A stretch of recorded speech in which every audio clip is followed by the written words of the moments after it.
Deus esteja abençoando esse momento de estudo da palavra do Senhor. Hoje nós queremos compartilhar com os amados irmãos um texto que se encontra no livro de Jó, no capítulo 19, dos versos 25 e 26, que diz assim: Porque eu sei que o meu Redentor vive, e por fim se levantará sobre a terra. Depois, revestido este meu corpo da minha pele, em minha carne verei a Deus. Vê-lo-ei por mim mesmo, os meus olhos o verão, e não outros.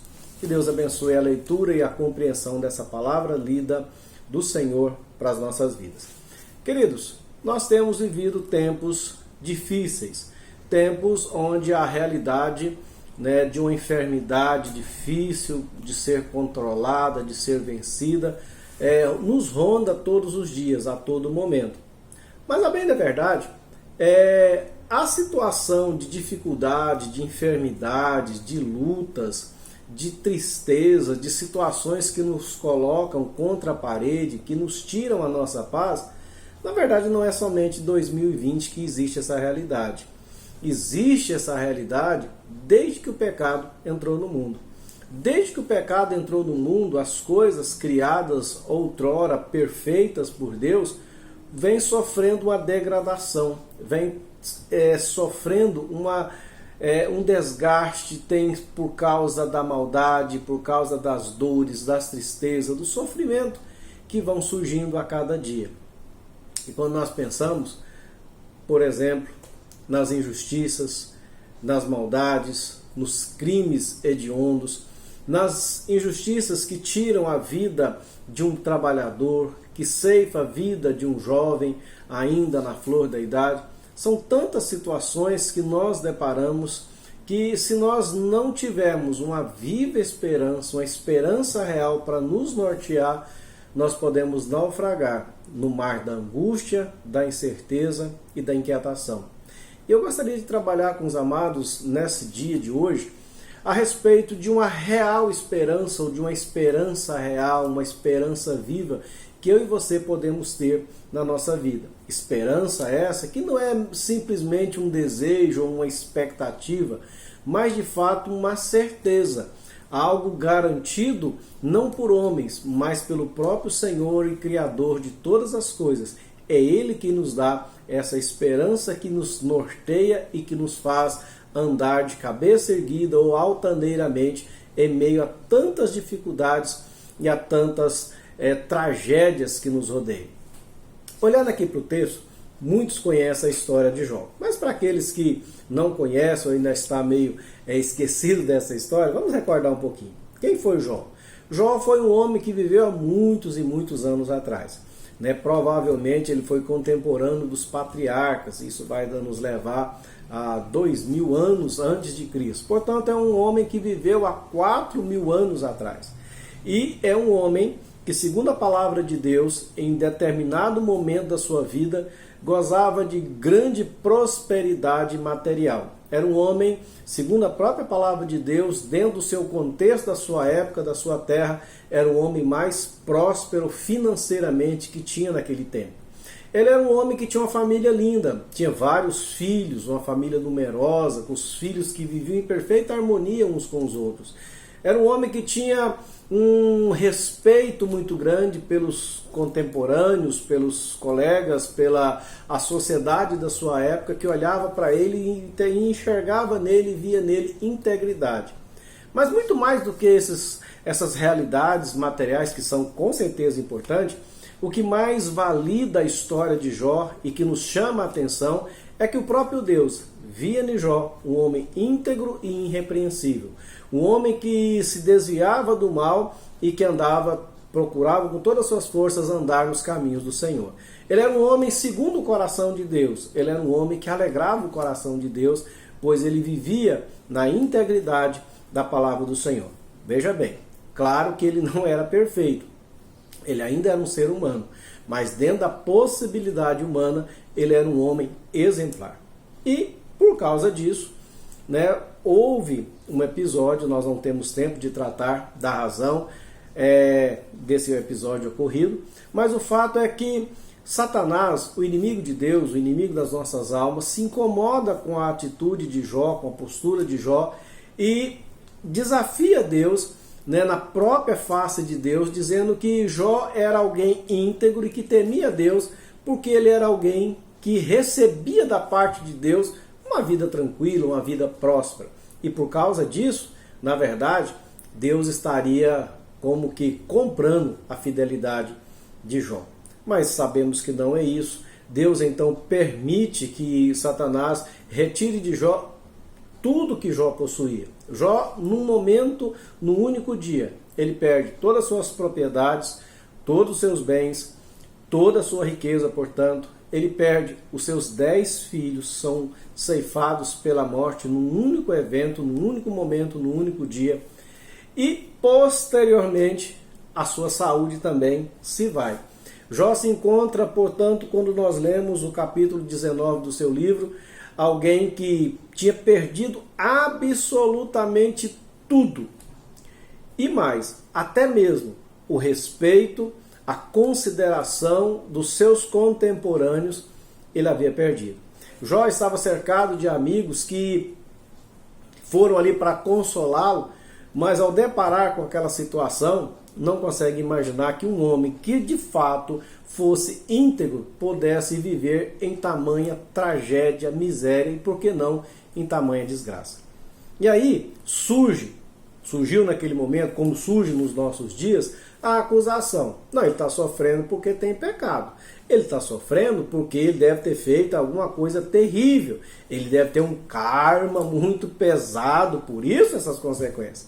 Cara, irmãos, a enfermidade, a luta, a dificuldade surge para todos nós. E mais, eu e você, como os amigos de Jó, não temos condição de compreender os mistérios que acontecem no mundo espiritual. Nós não temos condição de medir nem mesmo o que passa no coração do nosso irmão. E para falar a verdade, muitas vezes nós não temos condição nem mesmo de compreender o que está dentro do nosso coração. Mas apesar dessas limitações, nós seres humanos somos tentados, somos tendenciosos, somos atrevidos mesmo em assumir o posto de juiz e começarmos a emitir sentenças, né, tentando explicar, tentando trazer uma solução, trazer uma razão, trazer uma explicação para o sofrimento. A verdade é que o sofrimento existe porque o homem pecou. O pecado entrou na humanidade, entrou na história da humanidade e produziu todas as tragédias. Não é necessariamente que a pessoa está sofrendo porque ela pecou um pecado grandioso, tenebroso. Ela está sofrendo porque existe o pecado e o pecado ele se faz presente e ele corrompe tudo aquilo que Deus criou, ele traz sofrimento à criação. Por isso, a bênção maravilhosa de Cristo Jesus, que é a solução que Deus Pai nos deu ao nos dar o seu Filho para trazer perdão, trazer restauração e um convite, conforme nós já estudamos aqui, para nós nos voltarmos para Ele. Mas mesmo assim, apesar de termos, podemos assim dizer, que temos um Salvador, o nosso Senhor, e muitas vezes nós que já entregamos a nossa vida para o Senhor Jesus e dizemos que queremos ter uma vida de santidade, a exemplo de Jó, também passamos por sofrimentos, também passamos por dificuldades, talvez não tão trágicas como aconteceu na vida de Jó, mas cada realidade é cada realidade, cada um de nós enfrenta a luta de acordo com a nossa perspectiva. De repente, para alguns, um sofrimento comparadamente menor do que o de Jó, para alguns pode ser proporcionalmente uma tragédia. E a grande questão é como nós podemos enfrentar essas tragédias? Como nós podemos achar esperança, achar algo que nós podemos levantar os nossos olhos e olhar para frente e dizer: há esperança, há luz no final desse caminho escuro e tenebroso, há esperança para a minha vida. E é isso que eu gostaria de trabalhar com você neste momento, sobre uma esperança viva, real, que estava no coração de Jó e que pode estar no seu coração, no meu coração, fazendo toda a diferença em meio às tragédias. Tá bom? Vamos lá? Muito bem. Vamos aqui então estudar essa esperança que fez toda a diferença na vida de Jó. O capítulo 19 Jó está respondendo aos seus amigos, né, que vieram ali procurando consolá-lo, trazer uma palavra de consolo a ele, mas ao deparar com toda aquela situação, conforme nós já falamos, eles passam a tentar achar uma razão, uma explicação, e a única razão e explicação que vem ao coração desses amigos é achar que Jó deve ter feito algo extremamente errado, oculto, e que ele não queria confessar. Então eles começam a acusá-lo duramente. E no capítulo 19, Jó então pede misericórdia para esses amigos.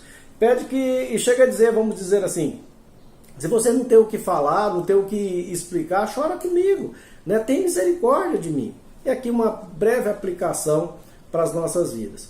Queridos, já reparou que muitas vezes quando nós temos alguém próximo a nós, passando por grande dificuldade, por lutas terríveis, né, e nós vamos visitá-los, muitas vezes nós nos deparamos com a verdade que nós não temos palavras diante da tragédia tão grande que aquela pessoa está passando, que nós não temos palavras para tentar achar uma explicação ou dar uma palavra de consolo, né?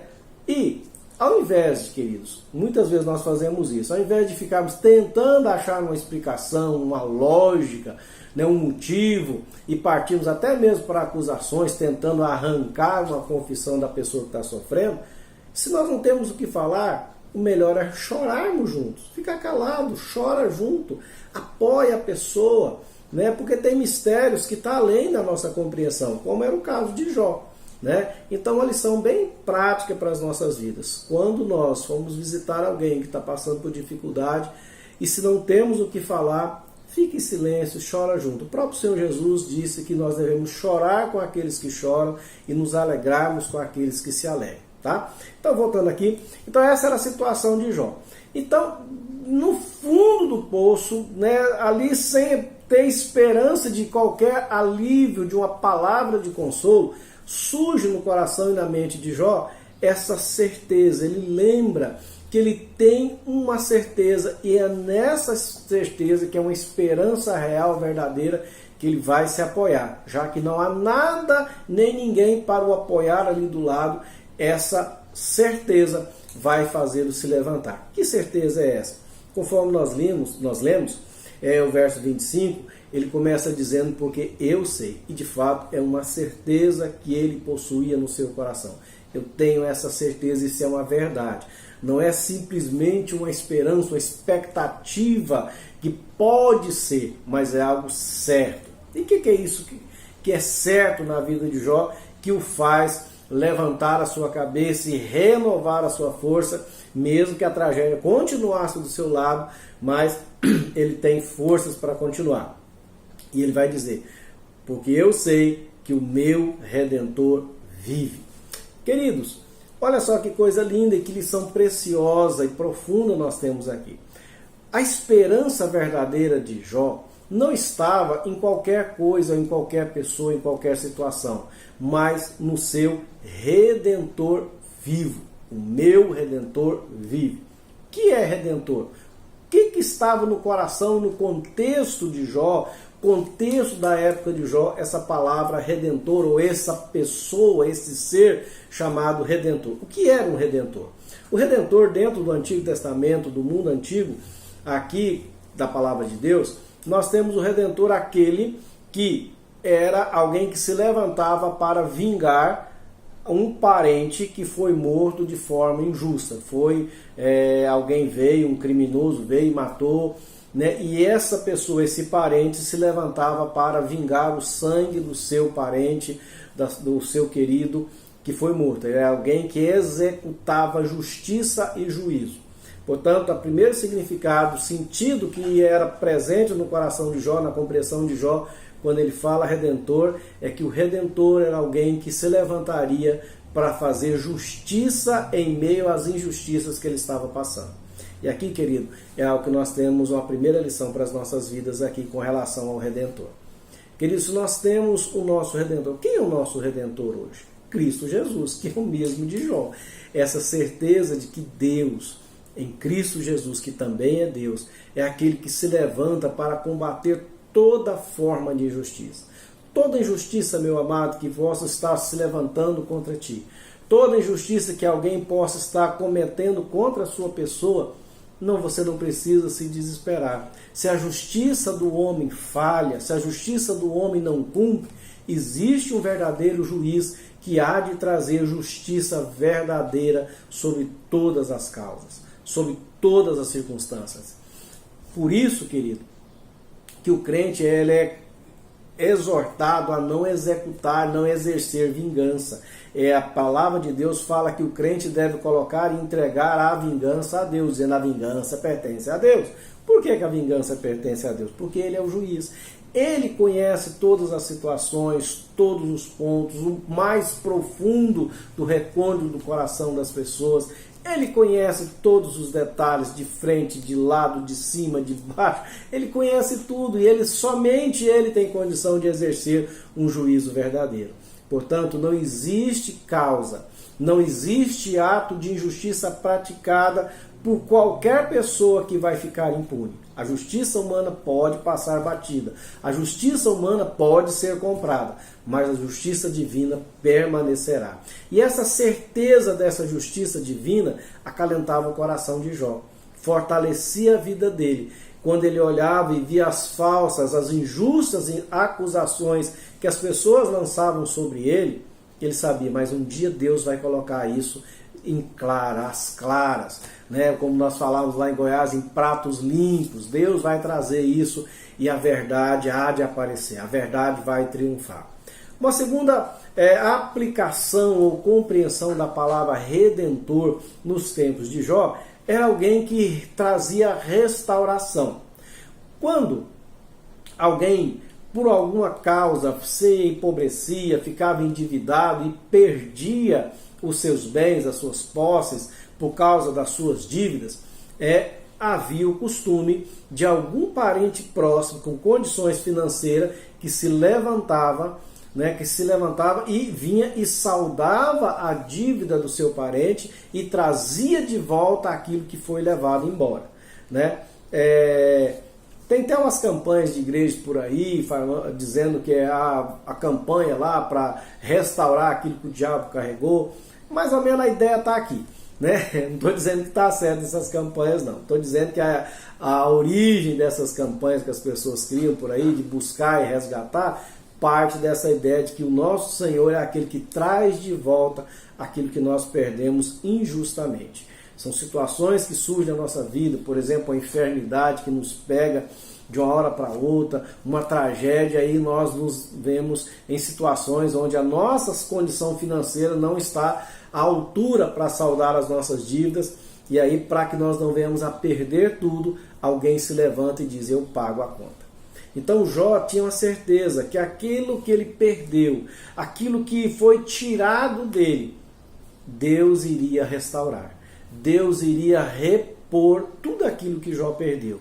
Ele tinha essa certeza. E não é somente bens materiais. Deus não somente repõe, porque Deus nos dá. Deus é um Deus gracioso. Não é você abraçar a ideia que eu vou fazer um negócio com Deus, Ele vai me dar isso ou aquilo. Não, mas o povo de Deus é um povo próspero. Aquele que caminha com o Senhor, Deus nos dá o pão que nós precisamos para nos alimentar, a roupa para nos aquecer, o lugar para nós habitarmos.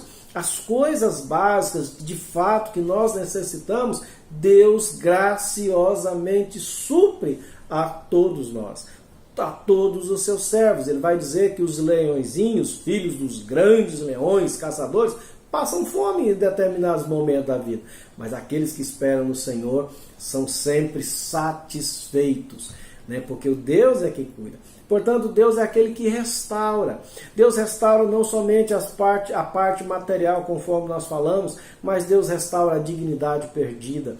Deus restaura o caráter abalado. Deus restaura um coração quebrado. Deus restaura a amargura da nossa alma. Ele tira e nos restaura a alegria da salvação. Deus, o nosso Redentor, é aquele que restaura-nos e nos coloca de pé. Tem um versículo da palavra de Deus que eu gosto muito, que diz que Deus é aquele que tira do monturo de lixo, do monturo do depósito, daquilo que não presta, o pobre, e o levanta e o coloca assentado junto aos príncipes. ou seja, o cobre de honra. Queridos, em Deus, tudo aquilo que nós perdemos. Talvez você olhe para trás e pensa assim, puxa vida, essa enfermidade me colheu, me tomou tantos anos. Talvez aquela pessoa me causou tantos males que a minha imagem ficou, perturbada, deturpada por causa de uma injustiça. Em Deus nós temos, no tempo de Deus, a restauração plena de todas as coisas. Portanto, Jó tinha essa certeza. Ele tinha alguém que iria fazer juízo e justiça sobre as injustiças que ele estava sofrendo. Ele tinha certeza que tinha um Deus, um Redentor, que iria lhe restituir tudo aquilo que foi injustamente retirado da sua pessoa, da sua vida, do seu caráter, da sua alma. Deus iria restaurar tudo. E mais, Redentor também tinha a aplicação, uma compreensão no tempo de Jó, como aquele que exerce a libertação, é aquele que liberta. Por exemplo, como nós estávamos dizendo, a pessoa no tempo antigo caísse numa dívida muito grande e os seus bens não fossem suficientes para pagar as suas contas, ele poderia ser obrigado a trabalhar por 6 anos como alguém que iria trabalhar simplesmente para ter comida, bebida e um lugar onde dormir para pagar as suas contas. Portanto, ele seria como que uma espécie de servo, quase que um escravo, para saldar as suas dívidas. Mas o texto está dizendo que o resgatador, o redentor, era algum parente que chegar e dizer, eu liberto o meu parente. Ele não vai ser levado como servo, como escravo. Está aqui o pagamento e ele é livre. Queridos, muitas vezes as situações que nos assolam, que nos cercam, nos aprisionam. E nós nos tornamos escravos, verdadeiros escravos, em todos os sentidos. Nós perdemos a liberdade, nós perdemos a nossa liberdade de agir, de pensar, mas em Deus, em Cristo Jesus, que é o nosso Redentor, Ele liberta-nos de qualquer forma de escravidão. Talvez você tenha vivido situações na sua vida que você tenha sido aprisionado por algum tipo de vício que começou lá atrás inocentemente, mas se tornou um verdadeiro monstro na sua vida. Cristo pode te libertar dessa realidade. Cristo pode restaurar a sua vida. E é essa certeza no coração de Jó que nós temos na palavra de Deus. Isso é uma verdade, queridos. Isso é uma realidade. É interessante. Abre um parênteses, vamos comentar 2 dedinhos de prosa aqui nós aqui. Já percebeu a perseguição e o desprezo que muitas pessoas fazem com relação à palavra de Deus? A Bíblia. Não se pode distribuir Bíblia nas escolas. Pessoas querem que a Bíblia seja tirada das repartições sociais. Mas observe o poder da palavra de Deus. Se você pegar um livro de sociologia, por exemplo, de filosofia, leva lá para os presídios. Coloca lá os presos da mais alta periculosidade, da mais enfática criminalidade que ele possa ter cometido. Dá esses livros para eles lerem. Vê se vai trazer mudança. Pode até dar um conhecimento intelectual, mas coloca uma Bíblia na pessoa mais depravada e degenerada que existe.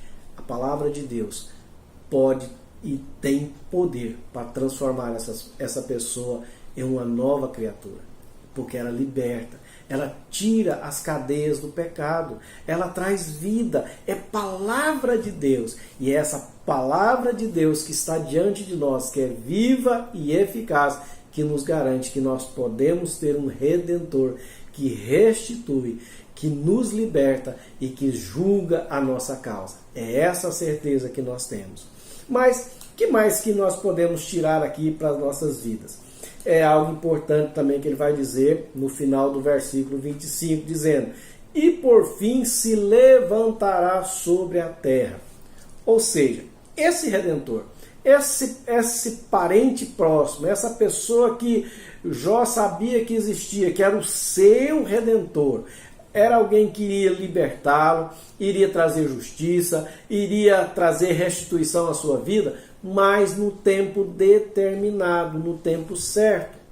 Queridos, a palavra de Deus não nos engana, não traz nenhum tipo de cobertura, de cortina para a realidade do sofrimento. A palavra do Senhor nos diz que neste mundo tereis aflições. neste mundo de pecado, sofremos. E nós já vimos aqui em outros estudos, você pode acessar a nossa lista de estudos, que nós já fizemos um texto dizendo que as lutas, as provações, têm propósito, têm motivo, causa, razão da parte de Deus de existir na nossa vida.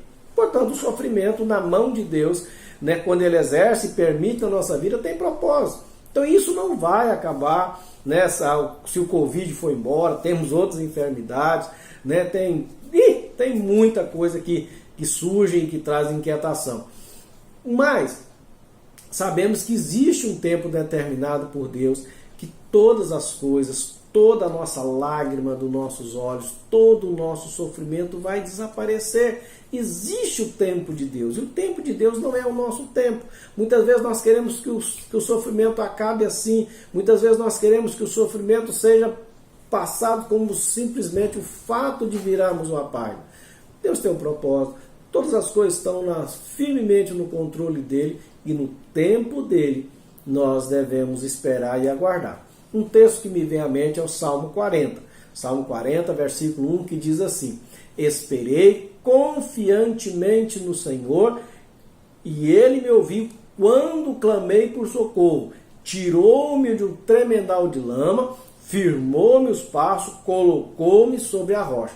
No tempo de Deus. Enquanto esse tempo não chegue, você não precisa se desesperar, você não precisa, né, perder as suas forças, a sua esperança, mas você pode ter a certeza que no tempo de Deus, Ele vai realizar tudo aquilo que Ele determinou fazer por nós. E enquanto isso, Ele nos dá força, Ele afofa o nosso colchão, Ele aquece o nosso coração, Ele nos dá capacidade, Ele nos consola para passarmos esse tempo de sofrimento. Mas é no tempo dele. Jó sabia. Não sabemos quanto tempo Jó ficou nesse tempo, nesse momento, nessa luta onde ele perdeu todas as coisas, nesse tempo de enfermidade. Mas se você continuar lendo o livro de Jó, você vai ver lá na frente que toda essa expectativa que Jó tinha, essa esperança verdadeira se cumpriu enquanto ele estava vivo. Enquanto ele ainda era vivo e essas pessoas puderam ver Deus restaurando. Assim nós temos essa certeza. No tempo de Deus, o socorro de Deus vem. Lembre-se disso. Vamos continuar vendo mais o texto? Verso 26. Depois, revestido esse meu corpo da minha pele, em minha carne verei a Deus. Vê-lo-ei por mim mesmo, e os meus olhos o verão, e não outros. Duas verdades eu gostaria de tratar desse texto aqui, mais duas verdades para a nossa vida, para o nosso coraçãozinho. Essa esperança de Jó, ele tinha certeza que Deus iria agir no tempo de Deus. Mas como nós vimos, ele não sabia, Deus não traz uma explicação dizendo, esse seu sofrimento vai durar tantos dias, tantos meses, tantas semanas. Ele não fala isso. Nós temos a certeza que no tempo de Deus há de ser restaurado, a acontecer a libertação, o socorro dele. No caso de Jó, isso aconteceu e ele estava vivo e a sua saúde foi restaurada e as pessoas puderam ver com seus próprios olhos a ação de Deus restaurando a vida de Jó. Mas a certeza e a esperança que estava no coração de Jó dava-lhe segurança, mesmo que se a morte chegasse antes desse tempo da restauração, a morte não teria a última palavra sobre a vida de Jó. Pois ele diz que mesmo que eu chegar a morrer e a carne sumir do meu corpo, ou seja, ficar só os ossinhos, esses ossinhos serão revestidos de carne. Ele tinha certeza da ressurreição, ele tinha certeza que a vida após a morte. E é interessante nós sabermos e nos lembrarmos que Jó viveu no tempo que Cristo não tinha vindo ainda. Portanto, ele não tinha toda a compreensão que eu e você podemos ter, porque a palavra de Deus está plenamente revelada. Nós já sabemos que Cristo veio, nós já sabemos que Cristo ressuscitou, nós já sabemos até mesmo que tipo e modelo de corpo nós teremos após a nossa morte. Teremos um corpo igual ao corpo de Cristo. Jó não tinha essa compreensão, mas mesmo assim ele sabia, não sei como é que Deus vai fazer, mas mesmo se eu morrer, ele vai me redimir, ele vai restituir, ele vai me honrar. Ah, queridos, que certeza maravilhosa! Nós sabemos que podemos ter essa certeza verdadeira de que nem a morte pode nos vencer. Isso é maravilhoso, queridos. Né? Quando muitos de nós têm tanto medo da morte, têm tanto pavor da morte, veja bem, não estou dizendo para ninguém morrer, nem estou dizendo que eu quero morrer, não é isso. Mas em Cristo, nós não precisamos temer a morte, porque a morte, para aqueles que têm essa esperança, tem o seu Redentor, que é Cristo Jesus. A morte é mais uma etapa na sua caminhada rumo à sua total e plena restauração em Cristo Jesus.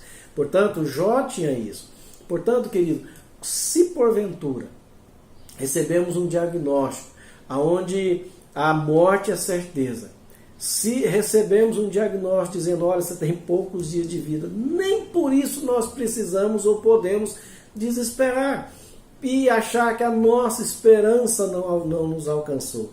A nossa esperança, que é Cristo Jesus, o nosso Redentor, a sua ação excede e supera a própria morte. Lembre-se disso. E a última lição que eu gostaria de tirar desse texto é quando ele diz no verso 27, final do verso 26 e início do verso 27, em minha carne verei a Deus, vê-lo-ei por mim mesmo, os meus olhos o verão. Olha só quanta ênfase, quanta repetição.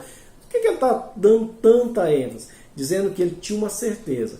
Mesmo se a restauração, a redenção não o alcançasse nessa vida, essa redenção o alcançaria após a morte. Nós já falamos isso. Mas olha só que bênção. Essa vida após a morte não anularia dele quem ele era, a sua personalidade. Ele continuaria sendo um Jó. Ele saberia e tinha certeza de que a sua memória ainda lhe daria recordação de quem ele foi aqui na terra, o que ele passou, o sofrimento que ele teve, e agora ele poderia desfrutar e louvar a Deus, porque Deus plenamente o restaurou e o recompôs, e o refez e o renovou com a nova vida. Muitas pessoas ficam pensando, como é que vai ser depois da morte? Eu vou me lembrar, eu vou saber quem eu sou eu vou lembrar de mim, eu vou lembrar das pessoas que eu conheci, eu vou conhecer alguém lá no céu. Né? Em algumas religiões orientais, por exemplo, vai dizer que a morte é você deixar de existir, é você entrar no nirvana e aí você apaga e você é absorvido pelo Deus, pelo total. Não tem nada disso. A palavra de Deus nos mostra que não é de Isaac, de Jacó. Deus é o Deus do Adilson, da Maria, do Joaquim, do José. Nós permanecemos indivíduo. A morte não nos anula, a morte não nos destrói, a morte não acaba com a nossa personalidade. Nós somos restaurados, tudo aquilo que é deficiente é extirpado e somos feitos de novo, mas eu continuo sabendo quem eu sou, da onde eu vim, e acima de tudo, eu tenho a compreensão do que Deus fez por mim. Amados, se você perder a memória depois da morte, como é que você vai poder ter gratidão a Deus? Como é que você vai poder louvar a Deus? Que bênção bendita. Nós podemos olhar e saber da onde Deus nos tirou. E Jó tinha essa certeza, dizendo, olha, Deus, o meu Redentor, vai me restaurar, vai me restituir, vai julgar a minha causa, mesmo que não seja nessa vida. Mas um dia eu vou estar na presença dele, vou poder vê-lo com meus próprios olhos, vou entender, Senhor, aqui está Jó, aqui estou eu, sendo restaurado e levantado, e sendo sustentado, e tendo o privilégio de estar na presença do Senhor. Querido, que esperança verdadeira. Isso não é conto da carochinha. Isso não é algo que alguém produziu para trazer uma esperança, para trazer um acalento. Muito mais do que isso. Isso é a palavra de Deus, esse é o próprio Deus que traz para a nossa vida. Portanto, querido, se nós olharmos ao nosso redor, quanta injustiça, quanto sofrimento. Se olhar talvez na nossa própria vida, quanto sofrimento, quanta dor. Mas a palavra do Senhor, lá no livro de Apocalipse, diz para aqueles que têm Jesus como Senhor e Salvador da sua vida, ou como seu Redentor, toda lágrima dos seus olhos será tirada, será secada por Cristo Jesus. E Ele vai dizer para nós: vinde, benditos de meu Pai, tomai posse do reino, preparado antes da fundação do mundo para vós outros. Que bênção maior, que esperança. Deus é aquele que cuida de nós. Deus, e nós nesse mundo, quantas bênçãos nós já recebemos, quantos livramentos nós já recebemos, quanta restituição nós já recebemos, e se estamos precisando de novo, Deus tem o tempo certo. Mas acima de tudo, essa esperança nossa não se resume só a essa vida. Ela ultrapassa essa vida e adentra por toda a eternidade em Cristo Jesus. Que essa palavra, meu querido, possa trazer e renovar as suas forças, possa fazer você se levantar e se colocar nos seus pés, firmado nos seus joelhos em Cristo Jesus, e você possa dizer como Jó: mas uma coisa eu sei que o meu Redentor vive. Que seja real na sua vida, querido. Deus te abençoe, uma ótima semana na presença de Jesus. Até mais.